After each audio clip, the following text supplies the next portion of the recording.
country, there are some things that take place in darkness that are much better brought to light. My gut instinct would be to not want to believe that here in rural America, Main Street, USA, that the evil neo-Nazis would be here in this area. There is no telling how many people share the views of the violent white right. White power!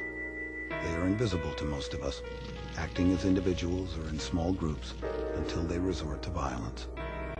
Our story is about the hate and violence passed down from father to son in one particular family, the Kehoe family, who tried to raise their 8 sons to be white warriors. One son, Chevy Kehoe, went on a 4-state rampage of robbery, kidnapping, and murder. And I thought Chevy was the most beautiful little boy I'd ever seen. He was just picture perfect. Chevy was a straight-A student, and the kids that knew him liked Chevy. What happened between the innocent child and the hate-filled adult that Chevy Kehoe became? And I feel that the white peoples are God's chosen people.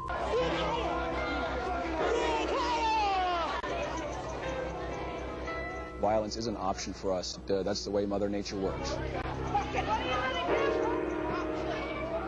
And there was a room where they had all their guns and ammunition and gas masks and grenades and all this stuff. Chevy said, if you ever leave me, I'll track you down like a wild animal and kill you. Somewhere in the darkness, a volatile mixture of religion, racism, and weapons spawned a life of violence for Chevy Kehoe and the followers he drew around him.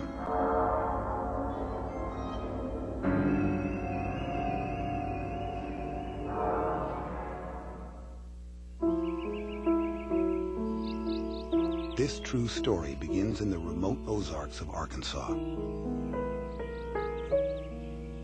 Here, on a warm June evening in 1996, a woman out fishing had a chance encounter with a piece of horror hidden by the Kehoes in the deep waters of the Illinois Bayou. It would be a long time before the woman fished again.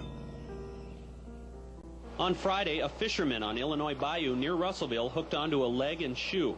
By noon Saturday, search teams had recovered 3 bodies.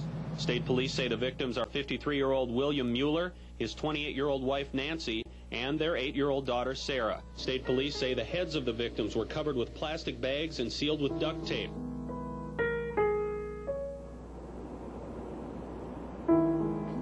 The brutality of these murders shocked this rural Arkansas community. The criminal investigator for the Sheriff's Department, Aaron Duval, would spend the next 3 years hunting down the killers. The people that did this, they did not want these bodies to ever be discovered. And it was by luck, by chance, that this one particular lady hooked a bone. You can call it luck, whatever you want to call it. I call it answer to prayer. I didn't feel real good about it because I knew that the small body that we had found belonged to a 7-year-old girl. I didn't feel good about that at all. We had no clue whatsoever. The main problem was we had bodies that had been in water for quite a long period of time. And we had no clues on how they got there.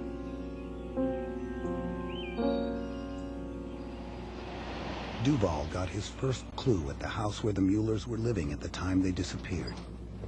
One of the key items that was found up there was a gun box that had a serial number on it. The gun box had contained a pistol, which Duval guessed had been taken at the time of the murders. Aaron Duval asked federal authorities to trace the gun. They told him it had been sold in the state of Washington by a man named Kirby Kehoe shortly after the family was murdered.